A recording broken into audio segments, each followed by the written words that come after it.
السلام علیکم تحفہ یا علی علیہ السلام مدد۔ شعبان کا چاند آج نظر آ جائے کل نظر آ جائے، شعبان کے چاند سے پہلے ایک پیغام وصول کر لیں۔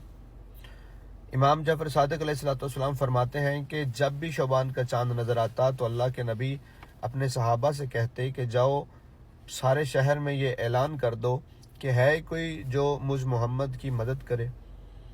تو لوگوں نے پوچھا یا رسول اللہ آپ کی مدد کیسے کر سکتے ہیں؟ تو آپ نے فرمایا اس مہینے میں روزے رکھ کر میری مدد کرو۔ جو بھی اس مہینے میں ایک روزہ رکھے گا تو اللہ اس پر جنت واجب کر دے گا، اور جو اس مہینے میں روزے رکھے گا اللہ اس پر راضی بھی ہوگا، اللہ اس کے گناہ بھی معاف کر دے گا، اس کی مغفرت فرمائے گا۔ یہ سرکار دو عالم رسول اللہ صلی اللہ علیہ وآلہ وسلم کا فرمان ہے۔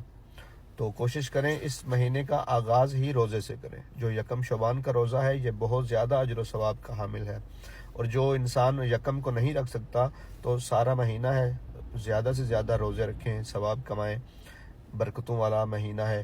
بلکہ امام جعفر صادق علیہ السلام سے ایک اور حدیث ہے، آپ فرماتے ہیں کہ مولا علی علیہ السلام نے فرمایا کہ جب میں نے رسول اللہ سے یہ بات سنی تو اس کے بعد میرا کوئی بھی روزہ قضا نہیں ہوا، اور جب تک میری زندگی رہے گی میرا شعبان کا روزہ قضا نہیں ہوگا۔ تو آپ سب بھی اس مہینے میں زیادہ سے زیادہ عبادت کریں، اور زیادہ سے زیادہ کوشش کریں اہل بیت کا ذکر کریں، اہل بیت پر صلوات پڑھیں، اہل بیت کے دشمنوں پر لعنت کریں۔